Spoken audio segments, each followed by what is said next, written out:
Hello, I'm Dori Nando. You can catch up with all the fun on the Cosmopolitan Mix and on all our shows via podcast. Just go to My Joy Online podcast and search for your favorite show and relive those moments all over again. Only on Joy 99.7 FM, radio for discerning listeners. Super Hits Radio, Joy 99.7. All right, so we return to the Bongo Scandal. Manasseh Azuriawuni has joined us now. Hello, Manasseh, and thank you for making time to speak with us. So, I'm curious, how did you come by this story, the Bongo Scandal?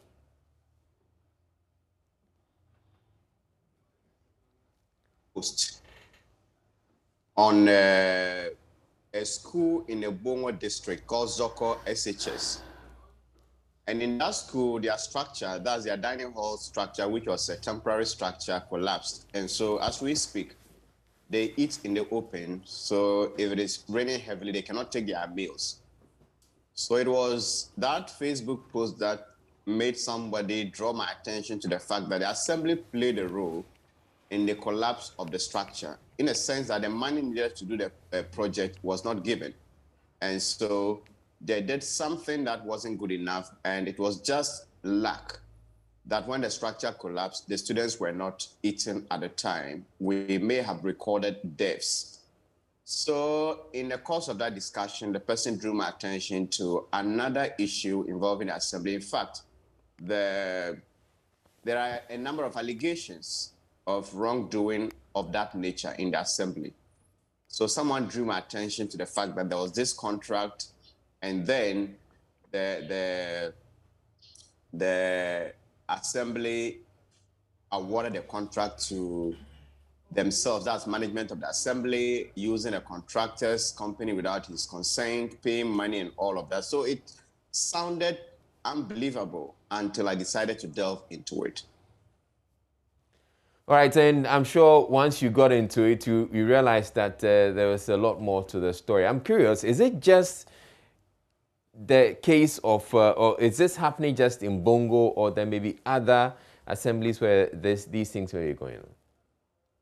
Well, with the local government system, the district chief executives and then their officials at the assembly do a lot of things. And if you look at the district assembly's common fund, the audit report on the district assembly's common fund, you find a number of infractions. So when I did this story, I had a number of calls from people from different assemblies who tell me, well, it is good to have gone to the assembly level. It is an area that is often neglected, but a lot of such rot goes on at that assembly or at the assembly level.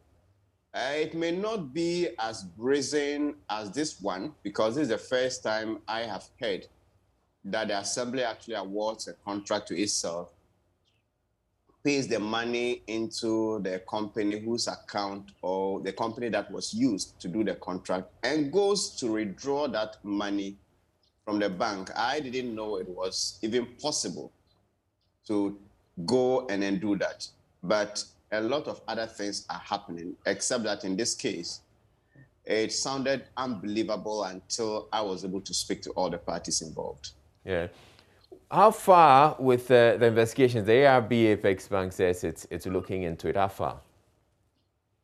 They have sent a team. I know of 3 officials from Accra here to Bongo, and they are speaking to the officials of the assembly, the contractor whose company was used, and also the Maltaba Community Bank in Bongo.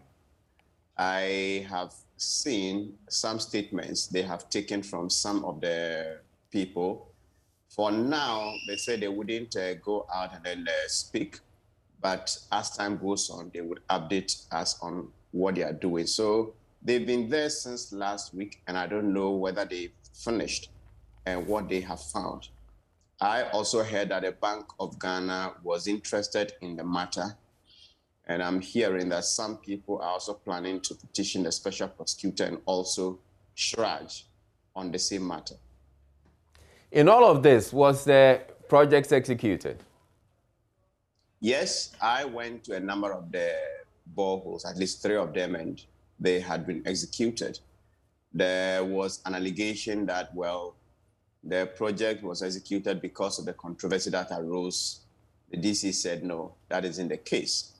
The other thing is that the 10 other boreholes that were awarded, genuinely, the DC withheld payment for those boreholes and claimed that until this one, I mean the controversial one, was resolved, money wasn't going to be paid for that one. But after this story, I'm told that some money has been released and then those boreholes will be drilled and completed.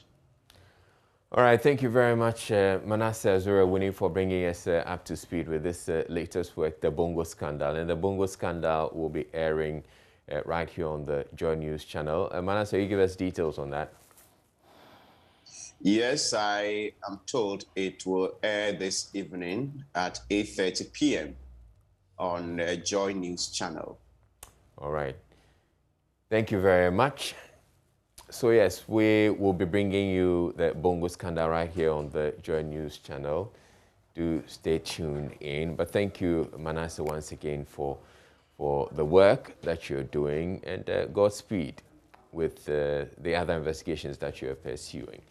You're still here on the AM show. Very interesting, intriguing story, yes, where indeed. a contract is awarded on behalf of a contractor. The monies are paid into his account and withdrawn without his knowledge. Fantastic, by all standards. Like, just there are some things that are just, you know, amazing. That's what movies are made of. But I'm sure it will be fantastic. And like Manasseh said, it'll be airing tonight. Yeah, and indeed, once it's happening, it's happened in one instance. It's likely that it's happening in a number of these assemblies. And it's something that needs to be looked at. Yeah. It shouldn't be possible for money to be withdrawn from someone's account Without their knowledge. Yeah, without their knowledge. No, it shouldn't be. Really shouldn't be possible. But anyway, I guess that's why we have the documentary to look forward to. Yeah. Airing tonight at 8:30 p.m. on JoyNews. But coming up next, we have an interview with the Africa Private Sector. So they're having a summit. There's a summit coming up in October, the Africa Private Sector Summit. It's running from the 19th to 22nd of October. So the team are joining us, and we'll have a conversation about that and what we can look forward to with that summit. Also, we have showbiz news coming up a little, well, shortly. It's 8:25, so maybe in about 20 minutes with IB. So lots to do before we go. Don't go anywhere. This is still the AM show.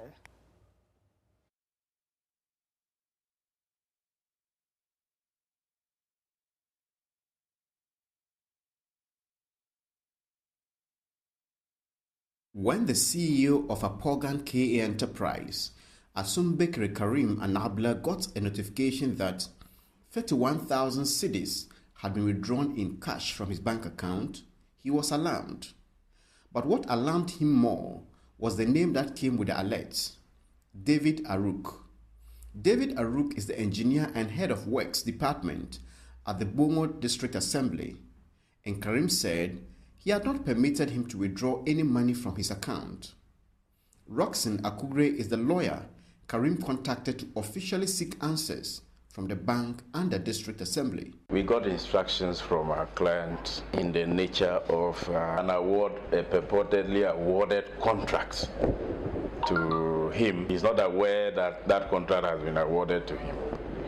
He only got to know about it, but what prompted him to make inquiries was a text message he received on his phone indicating that some amount of money had been withdrawn from his account, business account with Maltaba Rural Bank in Bongo. So that alerted him to make inquiries, and he got to know that a contract was purportedly awarded to him to drill, construct, test, and do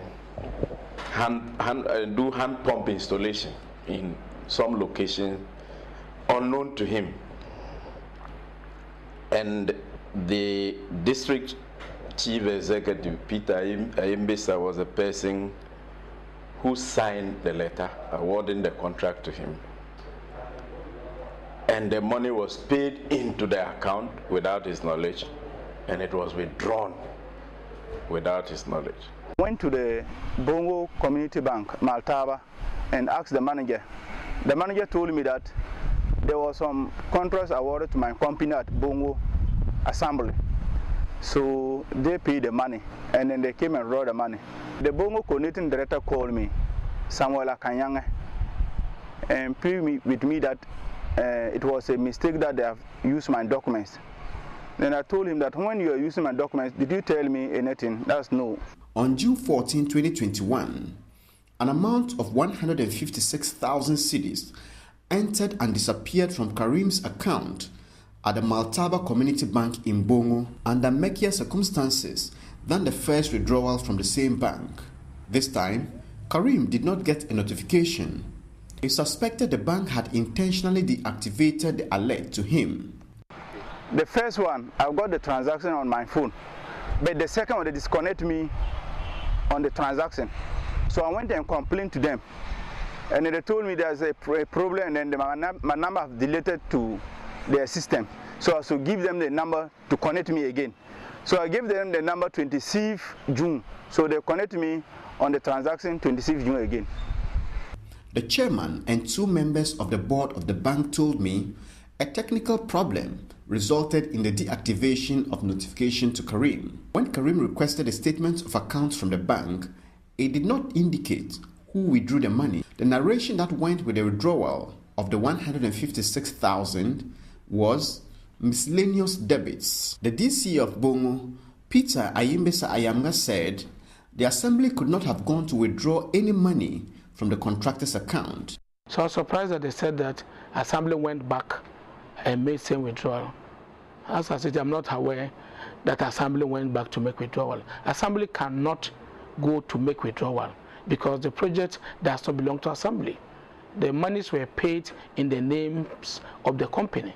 So how could the assembly, that is not the company, go back to the bank to make withdrawals? In any case, assembly doesn't issue checks like previously. We pay through the GIFMIS platform. So when we pay, it goes to Bank of Ghana, and they do the transfer of same money to the contractor's bank, and it went to the bank. So how could we go back into the GIFMIS platform and make withdrawals of same? In the first place, we are not the contractors. Despite this assertion, his head of works, David Aruk, admitted he withdrew the first amount, but claimed he did not know what he was doing. In fact, I don't even know how to start. I was called at the bank that we have good working relationship. Listen, that I should come. When I got there, Baba was sitting with the bank manager. And of course, that documentary airing tonight on JoyNews at 8:30. And so please do look forward to that. It should be really awesome.